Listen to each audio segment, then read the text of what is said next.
Eu sou Ana Cláudia Mota, sou atriz, diretora de teatro e produtora cultural. E no espetáculo Quem Casa Quer Casa, eu assino a direção, a adaptação do texto de Martins Pena e também sou atriz, faço a personagem Fabiana. Eu iniciei minha carreira primeiro na área da música, mas foi assim uma passagem bem rápida, bem breve, mas que também me acrescentou, né? Porque como atriz a gente acaba fazendo um pouco de tudo em cena.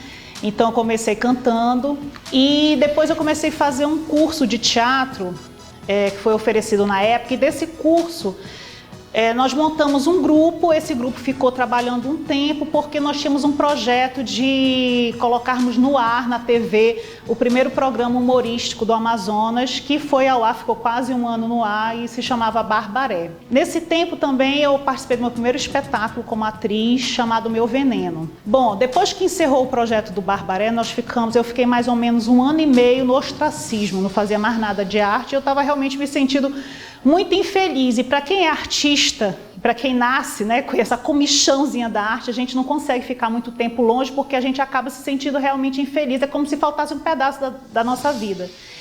E aí veio um projeto para Manaus, projeto da Rede Globo, chamado Afiliadas da Rede Globo, e esse projeto ele tinha o objetivo de montar núcleos de teledramaturgia nas afiliadas da Rede Globo. Foi feito um piloto na Bahia e depois o primeiro mesmo valendo do projeto foi feito aqui em Manaus. E desse projeto nasceu um filme chamado Encontro com o Passado. O interessante da minha participação nesse projeto é que assim, eu só tinha feito um espetáculo de teatro e tinha feito o programa humorístico na TV. Então ninguém me conhecia, eu não era realmente da área teatral, né? Eu ainda estava assim, iniciando a carreira. E quando eu fui fazer o teste, porque a gente tinha que fazer um teste para poder participar da oficina, e na oficina, depois de concluir, eles iam tirar alguns atores que iam fazer os personagens desse filme, né? E o que aconteceu foi que quando eu fui... na verdade é quando você transforma uma fraqueza em fortaleza, e eu vou explicar para vocês. Quando eu peguei o texto para decorar, para poder fazer o teste, para tentar entrar ainda na oficina como atriz, eu vi que era um texto dramático e eu não... Imagina, eu tinha feito um espetáculo de teatro, tinha feito um programa de humor, e o espetáculo de teatro ainda era uma comédia, a minha parte era comédia. Enfim, eu peguei um texto dramático, eu não sabia muito o que fazer com aquilo. E eu começava e eu tentava, me esforçava, estudava, e eu era super canastrona no começo do texto, e da metade para o final eu conseguia e fazia. Eu disse, meu Deus, eu vou reprovar nesse negócio. Eu tinha arrastado uma prima minha para se inscrever comigo. Acabou que eu vi que não estava rolando esse negócio de drama na minha vida, e eu falei, sabe uma coisa, e se eu fizesse assim? Aí eu apresentei para minha prima uma comédiazinha em cima do texto, sem mudar o texto, só a interpretação. Aí a minha prima falou, tá ótimo, tá excelente. Eu falei, mana, eu vou ter que fazer assim mesmo, porque eu não sei fazer de outro jeito não. E aí... eu pensei, bom, ou eles vão me amar ou eles vão me odiar. Aí eu fui e gravei. Gravei uma comédia de um texto dramático. E o que aconteceu é que eu fui a única atriz escolhida lá no Rio de Janeiro pelo Reinaldo Buri, que era diretor da Globo na época, já como personagem do filme que ia ser gravado, sem sequer ter passado pela oficina, porque eles julgaram que eu já estava pronta. E o mais engraçado é que no dia que eu fui para o meu primeiro dia de oficina, eu não sabia nada, eu só sabia que eu tinha sido selecionada e estava dando graças a Deus, uma vez que eu estava me achando super canastra, né? Então, assim, no primeiro dia de oficina, aquela coisa, as pessoas começaram a se apresentar e a maioria já se conheciam, porque já eram de teatro, né? E as pessoas começaram a se apresentar e, de repente, o Reinaldo Buri olhou para mim, junto com o Antônio Amâncio, que era o diretor de elenco. Eles olharam para mim, aí ele disse assim, Ana Cláudia Mota. Aí eu tomei um susto e todo mundo... Tum! Aí ele, como é que você faz o que você fez com aquele texto? Aí eu disse, bom, eu pensei assim, ou eles vão me amar ou eles vão me odiar, né? Eu acho que vocês me amaram, porque se eu estou aqui selecionada, enfim. Aí eu acabei fazendo o curso, graças a Deus me dei muito bem. Existiam várias oficinas acontecendo ao mesmo tempo, E a oficina de roteiro, depois eu fiquei sabendo, né, que eu tinha um tio meu que estava fazendo oficina de roteiro, e ele veio me contar que tinham pago a missão para eles de me observarem, porque já estava certo que eu ia fazer um personagem, ia ser na linha da comédia, e que eles tinham que me observar para poder escrever o personagem para mim. Enfim, foi assim para mim uma coisa maravilhosa. Imagina, atriz iniciante, ninguém sabia quem eu era, e de repente eu era o centro das atenções, né? Qual é o ser humano que não gosta disso? Só se for tímido, não é o meu caso. Os trabalhos que eu realizei, assim, os principais, gente, graças a Deus, depois do encontro com o passado, que eu acho que assim foi um marcozinho na minha carreira, eu comecei a trabalhar muito no teatro, vários convites apareceram, um grande convite, assim, que é um espetáculo maravilhoso, que eu amo de paixão, é o espetáculo Boi de Pano, de Chico Cardoso e Linduína Moura, com música de Paulo Marinho. É um espetáculo onde eu fazia a Sinhazinha da Fazenda, era um alto do boi bumbá, sendo que a minha sinhazinha ela era uma sinhazinha diferente, porque era uma sinhazinha ninfomaníaca, né? E, lógico, era uma grande brincadeira, uma grande comédia, e me rendeu esse espetáculo, meu primeiro prêmio, que foi prêmio de melhor atriz. Outros espetáculos maravilhosos que eu fiz, a Amanda Catalatas, de Sérgio Cardoso, com direção de Gerson Albano. Foi uma emoção muito grande fazer esse espetáculo, porque eu contracenava com uma grande atriz e era dirigida por um grande diretor. E assim, eu lembro muito, uma coisa muito forte que aconteceu nesse espetáculo, é que quando a gente estava ensaiando, eu e a Ednelza Sado, o diretor não sabia como é que ele ia finalizar o espetáculo, né? O texto do Sérgio Cardoso maravilhoso. E aí ele um dia no ensaio, ele chegou e disse, eu já sei como a gente vai encerrar esse espetáculo. Imagina, era a história de uma mendiga, uma mulher que via na rua catando latinha, cheia de cachorro atrás dela, acompanhando e tal. Então, era uma vida bem sofrida. E era um misto, né, de fantasia. Eu fazia uma amiga imaginária dela, então era um misto de fantasia e realidade na cabeça daquela mulher. E aí ele falou, a última cena vai ser o seguinte, vocês... quando você falar essa parte aqui, eu falava um texto muito forte para ela no final, né? Falava que os abutres iam comer as carnes podres dela e tal, aquela coisa toda.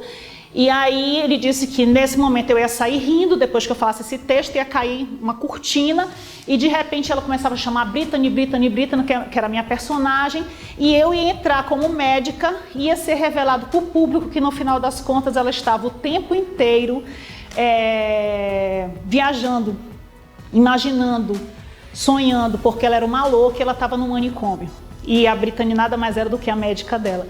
Então, quando ele passou esse final pra gente, que a gente foi fazer essa cena, não teve como eu e a Ednelza, a gente não se emocionar. Então, assim, a gente se olhava e, sabe, e a voz querendo embargar, e engasgar, e a gente fazendo, sabe? Então, assim, foi uma coisa muito forte. São emoções, né, que só a arte, ela proporciona pra gente. Outro espetáculo significativo na minha vida, aliás, eu tive vários. Eu fiz A Bruxa do Mágico de Oz, que foi uma delícia fazer, com Michel Guerreiro, apareceu a Margarida. Eu fiz, aliás, com o Michel eu fiz várias, né? Foi uma grande parceria com o Michel, fiz o espetáculo Os Hipócritas também, maravilhoso, uma super comédia rasgada também. Enfim, como atriz, graças a Deus eu fiz vários trabalhos, fiz trabalho para o cinema também, Nas Asas do Condor, de Cristiane Garcia, que rendeu alguns prêmios para ela, inclusive de melhor curta-metragem no festival, Amazonas Film Festival, né? A minissérie Alto do Boi, enfim, gente, eu tive, assim, como atriz, eu tive muitos momentos felizes. E aí, assim, houve uma época que em Manaus a produção cultural estava sem efervescência mesmo, porque a Secretaria de Cultura passou a contratar espetáculos, só que não tinham companhias suficientes para abarcar a demanda. E acabou que vários atores e atrizes começaram a montar pequenos grupos, pequenas companhias e montar vários espetáculos. E como a gente na época não tinha uma faculdade e tal, uma escola de artes mesmo assim, a nível técnico, a gente acabava que a gente se metia a fazer. Ia mesmo empiricamente, né? Assim como eu iniciei como atriz, totalmente tateando no escuro. E aí depois a gente vai ler, a gente vai assistir coisas, a gente vai trabalhar com pessoas que vão engrandecer aí, vão trazer essa carga pra gente, né? Essa experiência. E aí eu tive a ideia de montar um grupo. e de montar um espetáculo de teatro. Então, eu comecei a dirigir. Eu comecei a dirigir. Não sabia o que eu estava fazendo, mas achava que eu podia saber, que eu tinha que descobrir, que eu queria experimentar. E eu comecei a dirigir. Meu primeiro espetáculo que eu dirigi foi a fantástica história de Rei Midas. O Rei Midas, que era o principal personagem, era o Rivaldo Monteiro, que o Monteiro aí tem uma longa carreira, graças a Deus, dentro das artes. E eu dirigi, tive a feliz tarefa de dirigir o Monteiro e outros artistas. E a partir daí eu descobri, rapaz, tu sabe que eu acho que eu sei fazer esse negócio? E também empiricamente eu fui, depois eu comecei a ler, comecei a trocar experiências e vivências com outros diretores e tal, e até como atriz eu sempre observei o trabalho do diretor. O primeiro prêmio de melhor direção teatral foi A Princesa e a Lua, que foi uma peça que eu me baseei na linguagem de clowns. E aí veio outro prêmio de direção com Cavaleiro da Armadura de Sol. E, enfim, E Quem Casa Quer Casa, que é a minha primeira direção, né? Eu fiz outras coisas também, mas assim, os mais significativos eu penso que são esses, né? E a minha primeira direção de espetáculo adulto é justamente Quem Casa Quer Casa, porque eu queria me desafiar, eu queria saber se eu conseguia fazer e fazer bem, né? A gente tem que considerar que há muito tempo, graças a Deus, não existe mais esse estigma de teatro infantil é segunda classe, é segundo plano, não é tão importante, é fundamental o teatro infantil, né? E principalmente quando você respeita a criança e você não subestima a capacidade, a inteligência dela, a capacidade de perceber e de ler um espetáculo.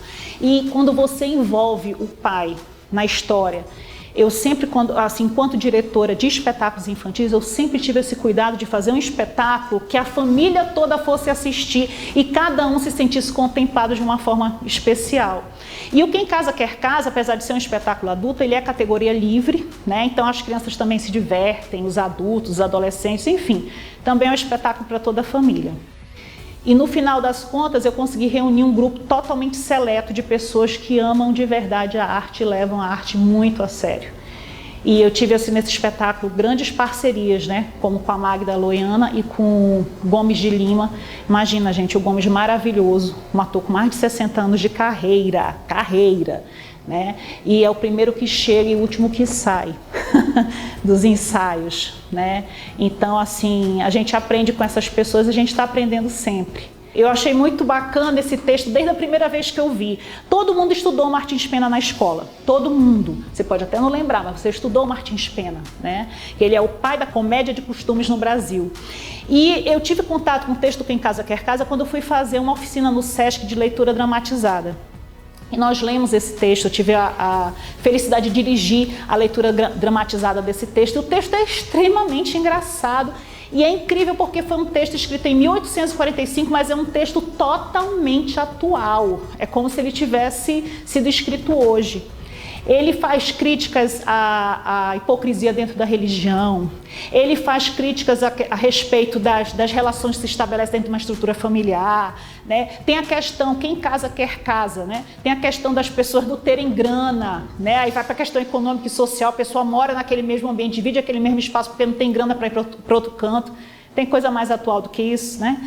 Então, assim, várias questões são colocadas e eu acho também que hoje já se quebrou essa coisa de a comédia é teatro de segundo plano. Não é, querido? Olha só, deixa eu te falar, graças a Deus já caiu por terra, né?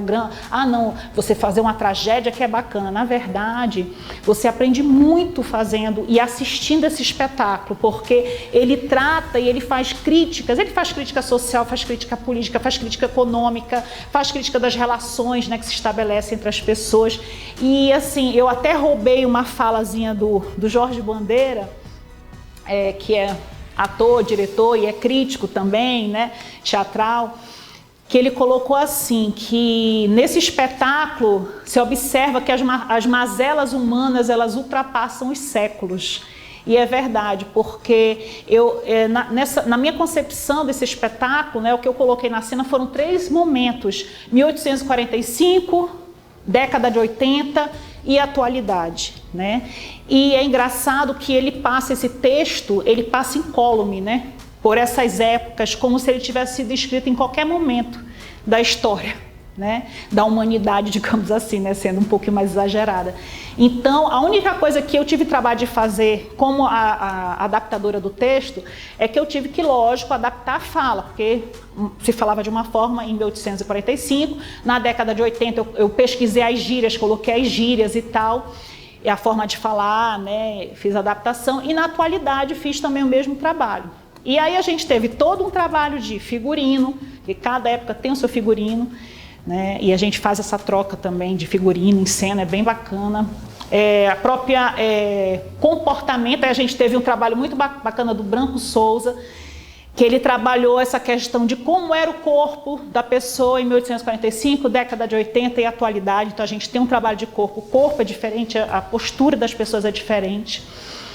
E a gente teve assim uma ideia bem bacana, que foi fazer essa troca, né, de época, trocando o figurino em cena, né, ou pelo menos algumas peças de figurino em cena, e com um pupurri de músicas, que é a trilha sonora quem assina é o Paulo Marinho, com um pupurri de músicas que nos remetem àquela época que a gente vai representar, né? Então a gente faz umas danças aí inusitadas, né, com essa mistura de ritmos, e o Branco foi muito feliz porque o que ele fez? Ele pegou o que a gente tinha para oferecer, que não era muito, né? Não em questão coreográfica, né? Aí a gente teve o cuidado, né, com a cenografia que foi pensada junto com o Rivaldo Monteiro, de manter uma coisa bem clean, até porque a gente não queria que a gente perdesse muito tempo modificando a coisa do cenário da época, e até para ser uma coisa fácil para viajar, para se apresentar em qualquer canto. Então a gente manteve umas cadeiras pretas e tal, umas mesas, e aí a gente fez a troca dos adereços, a gente faz a troca dos adereços, né, que o Monteiro fez essa garimpagem aí, e aí a gente coloca, por exemplo, uma coisa que assim, eu acho que é interessante é que a gente coloca a carta, primeiro, comunicação, meio de comunicação, a carta. Depois a gente traz o telefone para a cena, década de 80. Depois a gente já traz o celular e o computador, né? Os livros cedem espaço para a TV na década de 80, né? Em 1845 tem lá os livros, depois eles cedem espaço para a TV, que depois também a TV aparece já mais moderna com o computador junto. Enfim, a gente fez esse trabalho de dizer que a tecnologia avança, as coisas mudam, mas as mazelas humanas elas permanecem quase as mesmas aí, imutáveis. Gente, assim, você vê o teatro lotado, você saber que as pessoas saíram de casa para assistir o teu trabalho, sabe? Você interagir com a plateia e a plateia responder, aplauso em cena aberta, isso acontece muito no Quem Casa Quer Casa, já aconteceu em outros trabalhos meus, como Boi de Pano, etc e tal, em outros trabalhos como diretora, que meus atores já foram aplaudidos em cena aberta, né? Para quem não sabe o que é esse termo, é quando você está no meio de uma cena que teoricamente não era uma cena para puxar aplauso, e a cena, ela convence tanto, ela é tão bacana, ela é tão legal, que as pessoas aplaudem no meio da cena. Você tem que parar a sua fala, tem que respirar e tem que deixar os aplausos baixarem para você continuar. Gente, ó, arrepia, sabe? Arrepia a gente. E assim, por exemplo, já aconteceu do Quem Casa Quer Casa, de terem que voltar pessoas, imagina o Teatro Amazonas hiperlotado, abriam tudo, até espaços no teatro que não são utilizados geralmente, não se coloca a plateia lá, tiveram que abrir tudo, e mesmo assim quase 300 pessoas voltaram para casa, imagina 701 lugares mais ou menos, tinha dentro daquele teatro abertos, e as pessoas tiveram, assim, quase 300 pessoas tiveram que voltar para casa porque não coube no teatro, né? Não couberam no teatro. Então, assim, isso é maravilhoso, gente. É um reconhecimento, assim, do nosso trabalho. A gente vê que a gente está no caminho certo, né? E, assim, uma coisa também que me fez crescer muito foram os festivais de teatro que eu participei, ou como atriz ou como diretora, ou apenas com plateia, os debates, né? E aí, quando vem pessoas de outras partes do país e elas pontuam positivamente os teus espetáculos, tu também vê que tu está no caminho certo. Né? E graças a Deus aí eu tenho acertado mais do que errado. Errar a gente sempre vai, né? Mas graças a Deus eu tenho acertado mais do que errado. Uma história inusitada que eu tive nas artes, várias, né? Mas tipo assim, uma coisa que foi bem, sei lá, que até hoje eu penso, meu Deus, como é que eu consegui fazer isso?